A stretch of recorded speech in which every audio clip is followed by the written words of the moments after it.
Reporting on criminal trials is integral to Australia's system of government, as it ensures transparency in the courtroom and allows public debate over contentious issues. However, with trials that are of great public interest, sensationalist reporting and blanket media coverage has the ability to sway public opinion, and in some cases can result in a trial by the media. Trial by media refers to the concept of prejudging a person who has been charged with a criminal offence as guilty or innocent before they have been formally charged in a court of law. At times, the media has been accused of causing public hysteria and sensationalism, often resulting in the accused remaining under public suspicion for the rest of their life, regardless of the judicial outcome. The court of public opinion can be detrimental to a person's reputation. Journalists may be regulated by a code of ethics designed to keep them responsible and accountable for their actions. High-profile criminal trials, such as the Lindy Chamberlain case or the case of Jared Baden-Clay, often involve a high level of public opinion. Consequently, media coverage tends to be overly dramatic, with articles saturated with rumours, alternative theories, and play-by-plays of the accused's actions and reactions to satisfy the public's appetite for juicy facts. These clauses of the journalistic code of ethics consequently come into question during reporting on such criminal trials. Clause 1. Report and interpret honestly, striving for accuracy. Clause 2. Do not place unnecessary emphasis on a person's characteristics. Clause 6. Do not allow commercial considerations to undermine accuracy. These clauses are not lawfully binding, but rather provide a set of guidelines that may be defeated if the information is deemed to be for the substantial advancement of the public interest. It is also necessary to examine theoretical ethical approaches to criminal reporting. John Rawls' theory of the veil of ignorance proposes that to act ethically, journalists must not be influenced by rumours surrounding the accused that may bias the jury or the public's opinion. Instead, Rawls suggests journalists should place themselves in the shoes of the person standing trial. Arguably, this theory often appears lacking in the reporting on trials with large public followings.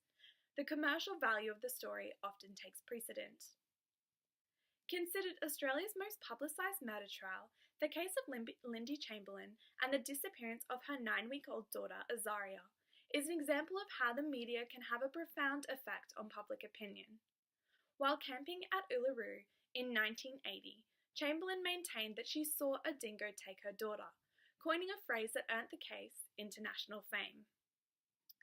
The public appeared quick to vilify Chamberlain's lack of emotional distress at the loss of her daughter, creating public hysteria and the perception that Chamberlain was on trial in the court of public opinion as well as the court of justice.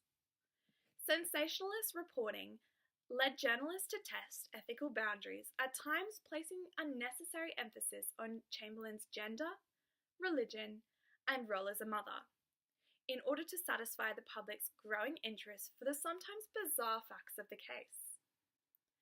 An article published by the Canberra Times in 1982 describes Lindy Chamberlain as standing stony-faced in the docks. The journalist placed emphasis on Chamberlain's behaviour, insinuating that she was not acting in the same way as a grieving mother who had just lost their child should. Many other articles, such as the Sydney Morning Herald, placed significant emphasis on Chamberlain's involvement with the Seventh-day Advent Church, opening the floodgate for speculations on a number of alternative theories that included satanic rituals. These articles could be conceived as placing unnecessary emphasis on Chamberlain's personal characteristics, thereby breaching Clause 2 of the Journalistic Code of Ethics. While it may have been in the interest of the public that Lindy Chamberlain was the mother of the victim, her reaction to the trial or her religion can hardly be considered substantially in the public's interest. Other rumours, such as false reports that the name Azaria meant sacrifice in the wilderness, was originally circulated in the tabloid The Melbourne Truth and then re-reported in more mainstream media organisations such as the Melbourne Sun. These theories, though later dismissed by the Royal Commission, nevertheless had a detrimental effect on how Chamberlain was perceived and made it particularly hard to keep bias out of the courtroom. Clauses 1 and 6 of the Code of Ethics are likely to be breached in these publications, as little effort was made to ensure the rumours surrounding the meaning of Azaria's name were correct. Instead, the publication of such articles was used as a selling point for further commercial profit. While the case as a whole was in the public's interests, articles based on rumours with no evidential foundation are unlikely to be for the substantial advancement of the public interest. From Aristotle's golden mean ethical theory, moral virtue and fairness are imperative to create an article that is ethical. Sensational reporting, such as those which dispel unconfirmed rumours, is condemned and considered unethical. A parallel of the media coverage of the Chamberlain case can be drawn from the 2014 trial of Gerard Baden-Clay. More recent and closer to home, the media coverage was equally as constant and compelling to the public. 3 months after Alison Baden-Clay disappeared from her home in Brisbane, her husband, Gerard Baden-Clay, was charged with murder. From very early on, the news was saturated with police briefings, appeals to the public, and official police photos. Many articles, including one in the Brisbane Times, included an undated police photo of scratches found on Gerard Baden-Clay's face, which became the pinnacle of the prosecution's case. While at the time, Baden-Clay insisted the scratches were from shaving, the article appeared to speculate that doctors who studied the image believed they were inconsistent with shaving. While this photo, along with other published police evidence, could be detrimental when it comes to finding an unbiased jury, applying Machiavelli's ethical approach, the end likely justifies the means, in the sense that the publication of police reports and photos led to witnesses coming forward and a correct conviction. Similarly to the Chamberlain case, a number of articles focused on the portrayal of both the accused and the victim. While it could be argued that the journalists of these articles are in breach of Codes 6 and 2 of the Journalist's Ethical Code, it is likely justified due to its substantial public interest. Unlike in the case of Chamberlain, the articles were based on solid evidence rather than rumours. The case's intrigue was shaped by Alison's role in her community as a good mother and friend. Articles that framed her as such are unlikely to be considered placing unnecessary emphasis on personal characteristics, as they are simply attesting to her character as described by her family and friends. In many instances, where the media is saturated with details of the crime, not only can it be difficult to find an impartial jury, but can also sway public opinion dramatically against the accused.